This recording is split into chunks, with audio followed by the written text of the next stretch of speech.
touch a little bit on a few things. There's been some news recently about like gaming news, and I just wanted to give my opinion on this. Just get it out there. So there's been, Microsoft has been doing some major push into acquiring new studios. They acquired Ninja Theory, which I'm still sad about, and I'll explain why in a minute. And they acquired as well. Oh, thanks, Annie. They acquired as well inXile yesterday and Obsidian a few days ago, or a couple weeks ago. I don't remember. A lot of people are excited. I'm not. I'm really not. I mean, I'm happy for Brian Fargo and his team. They're fantastic. They're just like, they're fantastic creators. Like, I'm super happy for them if the influx of money helps them to achieve, better achieve their visions and stuff. But where I'm worried about is situation. Like, there's a few points. There's games not being available anymore on Steam on GOG. That is a real concern. I don't want to buy games on the Microsoft Store and be stuck there. We all remember the fiasco that State of Decay 2 was. I'm really not excited for this situation. Now, because I mean, we'll have to see, but I would assume it would follow the same path. So say goodbye to Pillars of Eternity on GOG, on Steam, that kind of stuff. Like, unless they specifically confirm otherwise, which they haven't yet, I'm going to assume that's going to be the case. That's usually the way Microsoft was moving. They wanted to make their platform a bigger deal, so having all those exclusive titles on there will definitely make them, like the de facto go-to place. Now, there was also a few other things like CRPGs, for example. They don't make a lot of money typically compared to other type of games. Some people actually use this argument to point something out to me. They were saying like, oh yeah, but they, I'm not worried. Like, everybody was worried when Mojang was acquired, and Minecraft is doing great. And I'm like, yeah, but Minecraft is a different beast. Like, it's making tons of money. If a smaller type of game or subgenre of game that I really do enjoy, as obviously CRPGs, and let's say that they have like Microsoft, like every other big corporation, probably have like very specific targets, like monetary targets they want to achieve. If a game underperforms, it's still an amazing game, but it just doesn't sell as much as they wanted it to sell. What's to say that they won't cancel sequels, future DLCs, whole IPs, close down studios? We've seen corporations do that in the past. Specifically, EA has done that in the past. Activision is pushing really hard into microtransactions in some of the titles because they're underperforming based on their prediction or projections, which is kind of dumb. It's like, oh, the game is doing sold 400 or like 4 million copies, and we wanted 4.25 million copies, so the game is underperforming. And it's like, well, it's still 4 million copies. Like, it's doing great. So that's a legitimate concern that I have. I'm scared that these type of things could happen. Now, Microsoft and the companies in question that got acquired went out of their way to say that they retain creative freedom, that Microsoft was super kind to them when they acquired them, and that's great. However, I'm still scared that in the end, promises made now, when a brand new leadership at Xbox or Microsoft is going to happen. Let's say it happens in 10 years. Let's say in 10 years, the entire leadership structure at Xbox changes. What prevents these new people from dishonoring the promises made by the current leadership at Microsoft and just saying like, well, you know what?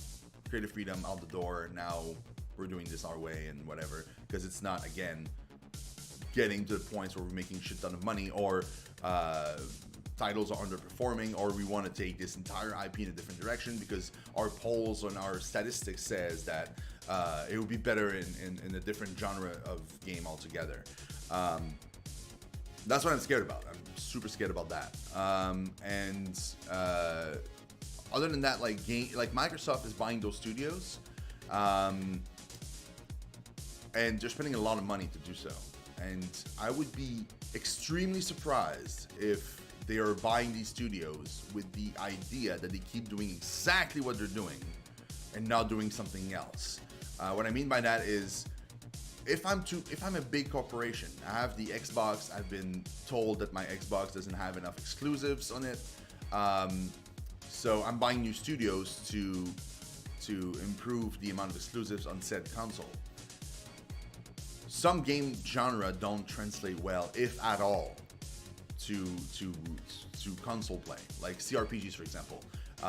It's great for like games like Divinity and stuff because it's turn-based, but games that are not turn-based are probably going to be a shit ton harder to try and even make work on Xbox, like Pathfinder, for example, or like games like Pillars of Eternity.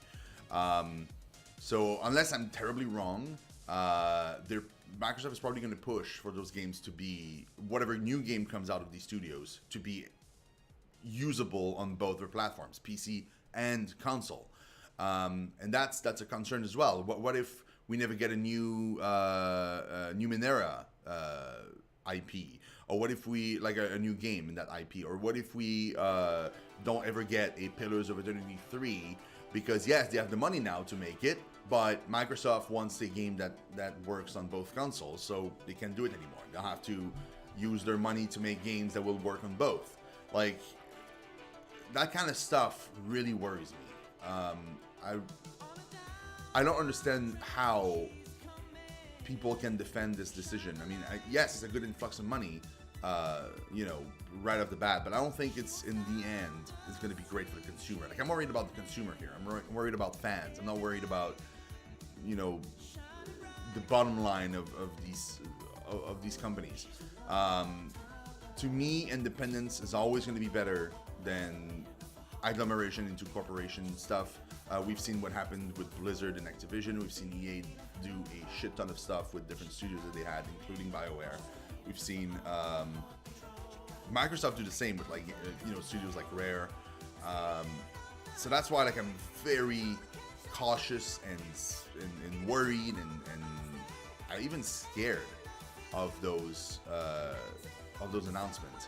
Ninja Theory made Hellblade: Senua's Sacrifice, and that was my game of the year last year, and I'm worried that we're gonna get like a sequel or a game in the same genre, not necessarily a sequel, but a game in the same genre, like with different subject matter and all that stuff. But what if the next game is like, I don't know, dictated by whatever Microsoft wants as a type of title, or that they still get creative freedom on like the IP itself and stuff, but it has to follow these guidelines or these monetary projections and stuff. Or what happens when I don't know, they make another game and it doesn't sell as well as Senua's Sacrifice, and it's super good, but it just doesn't sell as well. What prevents Microsoft, which they spend so much money buying a studio expecting good games, what prevents them from just closing down the studio or canceling, like I said, like whole IPs and just pushing the studio into another direction or something? Like I don't know, man. I'm rambling a little bit, but I really don't think these are good. These are good decisions. I think for the consumer in the end, I don't think it's going to be great unless I'm proven wrong, and I'm great if I am, but I work in the gaming industry. I've been working in the gaming industry for about a year. I know what goes on now behind closed doors a little bit more, and as much as I wanted to be like blind to that fact prior to working in there, now that I know, a lot of stuff comes down with bottom line. Like almost every decision is bottom line, money. So as much as you want to think that like companies still have a soul and they're still making great games because they really believe in those titles and stuff, like they do ish, but most of all it's about the money. And I'm not saying that to draw comparisons with the company that I'm working for, but it's just a fact of the industry. Like every company now is based on money, except for an independent studio where money is definitely a factor because you wanna stay afloat, but at the same time you have so much more freedom in wanting to take chances and experiment, which said freedom might be gone now from Obsidian, from Ninja Theory, from inXile now. Like we play Bard's Tale on the stream, and I freaking love Bard's Tale. But what if there's no Bard's Tale 5? Because they realized that while it made good money, it didn't make enough money to be a kind of game that Microsoft will be interested in getting. So, and spending money on. So, yeah, that's, to me, is a real concern. There was a Wasteland series that I still haven't touched, and I really want to play on stream eventually. There's going to be a Wasteland 3 coming up. Yeah, I know it sounds like a bit, you know, like I'm just whining and stuff, but honestly, I'm just scared. Like, great if you're excited, but from what I've seen from past experiences from other studios, from Microsoft itself, I'm really worried about the future of franchises and titles that I really, really love. So, but yeah, that was my uptake on the Obsidian slash inXile slash Ninja Theory buyout from Microsoft, and yeah, that was basically it. So